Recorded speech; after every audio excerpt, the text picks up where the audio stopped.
Hola a todos y bienvenidos al capítulo número 9 de la guía para invertir en obligaciones negociables. Hoy vamos a hablar de dos medidas de rendimiento, la TIR y el rendimiento corriente o Current Yield, como se lo suele ver por ahí. Así que acompáñame. Si te gusta el contenido, dejame un like, suscríbete al canal, tenés la lista de reproducción ahí en la descripción si quieres buscar algún tema en particular. Y vamos a arrancar entonces con la TIR, la tasa interna de retorno. Ese es el nombre oficial. Es una medida financiera que se utiliza para evaluar la rentabilidad de una inversión en bonos o en cualquier instrumento financiero en realidad. Representa la tasa de interés efectiva. Y esto lo vimos el capítulo pasado, si no lo vieron vayan a ver, está la formulita ahí. Iguala el valor presente de los flujos de efectivo futuro, es decir, lo que yo voy a cobrar en el futuro. Esta tasa la iguala al costo inicial, es decir, iguala los flujos futuros a lo que yo pago hoy. Esa es la tasa interna de retorno.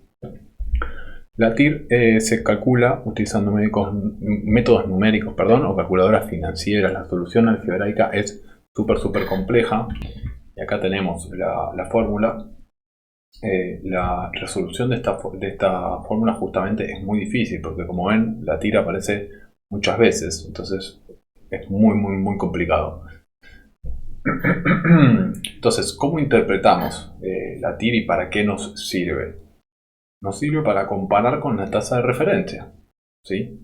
Como vimos, la curva de referencia versus la tasa que estoy pagando yo, entonces lo puedo usar para comparar.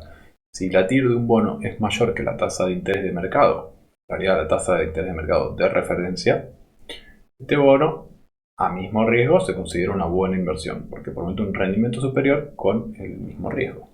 Puede ser que la TIR sea mayor porque hay más riesgo, ¿ok?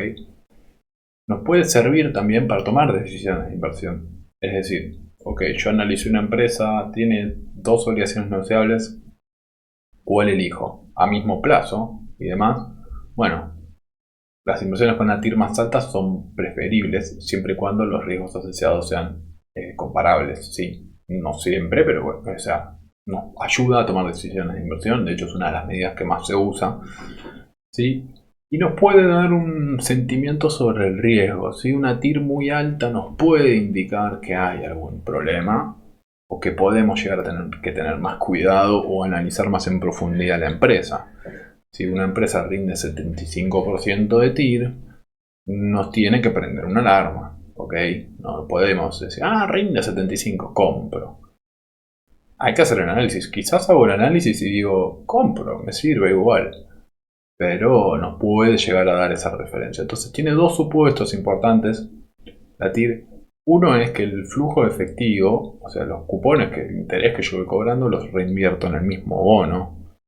Y que esa reinversión se realiza a la misma tasa.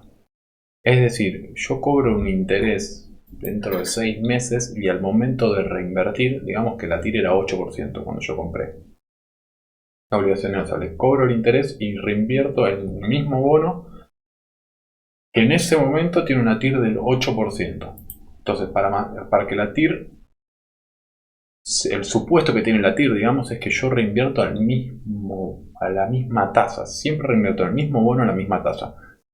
Esto puede no ser realista, ¿sí? De hecho, no es muy realista.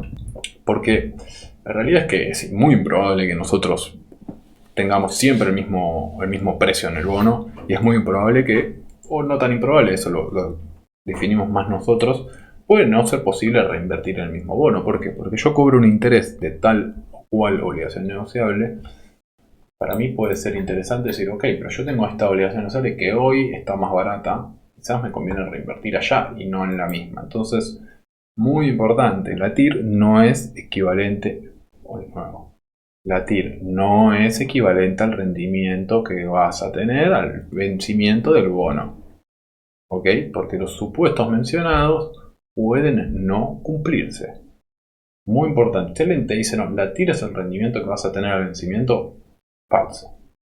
Lo más probable es que no sea. Es muy probable que sea muy similar en condiciones normales, ¿sí? Pero es importante que nosotros lo vamos a utilizar para comparar respecto a la tasa de referencia, la vamos a utilizar para tomar decisiones, la vamos a tomar para un detector de riesgo, pero no es el rendimiento a finish, ¿sí? Porque la reinversión puede darse en otros bonos porque los precios pueden ir cambiando al momento de reinvertir. Muy importante. Es un valor teórico que nos puede servir para hacer comparaciones, pero de ninguna manera es una promesa de rendimiento. De ninguna manera es una promesa de rendimiento. Es un valor que nos sirve para comparar, para detectar ciertas oportunidades, para ver si está aumentando el riesgo o bajando, o si la tasa de referencia es tal o cual. Sirve para hacer comparaciones, no es una medida de rendimiento a finish. La medida de rendimiento a finish se sabe cuando llegas a finish, digamos, ¿no? Básicamente. O cuando ya no tenés más cupones y dices, bueno, a finish voy a cobrar esto, si cobro esto, el rendimiento total fue 8. Pero cuando yo compré la TIR podría haber sido 7. Y al final mi rendimiento fue mejor. ¿Por qué? Porque cuando yo fui a reinvertir, el precio de bono estaba más barato, entonces pude comprar más nominales que los que hubiese podido comprar al precio original. ¿Ok? Importante. Entonces, es útil para evaluar la rentabilidad o para comparar rentabilidades a través de comparación con la tasa de referencia y con otras inversiones que tengamos la posibilidad de hacer. ¿Sí? Es importante tener en cuenta las limitaciones y complementar con otras medidas de rendimiento. Y vamos a hablar también un poquito del rendimiento corriente. ¿Sí? Es una medida que permite a los inversores evaluar el retorno de una inversión, al igual que la TIR. Pero ¿cuál es la diferencia? La diferencia del rendimiento corriente con la TIR es que el rendimiento corriente no toma en cuenta la reinversión de cupones ni variaciones de precio a lo largo del tiempo. ¿Por qué? Porque la cuenta que hace el rendimiento corriente básicamente es, que creo que la tengo acá, ahí está, abajo, es calcular el cupón anual, ¿sí? O sea, cuánto cobro yo de intereses en un año, dividido el precio por 100%, ¿no? Para darlo, se da un porcentaje. Entonces, el valor que me da es lo que la devolución, o sea, el rendimiento que yo voy a tener en los próximos 12 meses. ¿Sí? Entonces, no incluye el reembolso de capital ni otros aspectos como la reinversión de cupones, el valor a vencimiento. No es una medida efectiva para comparar bonos con diferentes fechas de vencimiento, ¿sí? Porque no tiene en cuenta el plazo y las posibles fluctuaciones de precio. Entonces es un valor que me dice, bueno, ok, en los próximos 12 meses, ¿qué rendimiento voy a tener? ¿Cuánto voy a cobrar de cupones? Tanto, bueno, ok, cobro tanto, ¿sí?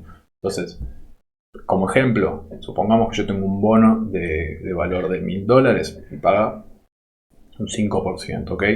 Entonces mi rendimiento corriente va a ser 50. ¿Sí? ¿Por qué? Porque yo cobro $50, el 5% de 1000 es $50, ¿ok? Ahora, yo digo, bueno, ok, voy a cobrar $50. Pero ¿qué pasa? ¿Qué pasa si yo pago este bono en vez de 1000, lo pago 900? El rendimiento corriente va a ser 50, que son los dólares que yo voy a cobrar. Muy importante esto. El el cobro de cupón se calcula sobre la cantidad de nominales, nunca sobre el precio. Yo tengo 1000 nominales que valen $1 cada uno, tengo $1000. Pero si esos 1000 nominales yo los compro por $900, siguen siendo 1000 nominales y me van a pagar $50. Pero si yo lo pagué 900, el rendimiento corriente va a ser 50, que es el cobro que yo voy a tener por 1000 nominales dividido el precio, 900. Entonces el rendimiento va a ser 5,56. Como dijimos, tiene algunas limitaciones este rendimiento porque solo toma los últimos 12 meses. ¿Sí? En cuanto a comparar inversiones, la TIR me da mucha más una visualización de, bueno, qué pasa si yo reinvierto cupones. Y de nuevo, es un valor teórico, no es una promesa de rendimiento a finish. Pero sí es interesante, me parece, mucho más útil la TIR, pero para algunas cuestiones puede ser interesante analizar el rendimiento corriente, porque me da una referencia del cupón que tiene la ON. Digo, bueno, ok, a este precio, si el cupón es muy bajo, para que el rendimiento corriente sea bueno, el precio va a tener que bajar bastante, ok. Puede ser que la TIR sea más alta, ¿por qué? Porque si el precio está muy bajo, quizás el rendimiento corriente sigue sin ser bueno, pero yo al reinvertir a precios tan bajos empiezo a generar una bola de nieve más grande. Pero en general es mucho más útil, mucho más sirve para mucho más la TIR, que nos permite comparar inversiones, comparar contra las tasas de referencia y nos permite comparar entre por ahí dos bonos de la misma empresa. Siempre teniendo en cuenta que tenemos que tener en cuenta, siempre teniendo en cuenta, como repite, teniendo en cuenta siempre nuestros plazos de inversión, el riesgo que estamos dispuestos a tomar y que una TIR muy alta nos puede estar indicando algún problema con la empresa. Eso es importante siempre saberlo. Les mando un abrazo grande, espero que les haya servido. Cualquier pregunta, cualquier comentario lo dejan abajo y lo vemos. Abrazo grande, nos vemos en el próximo. Chao, chao.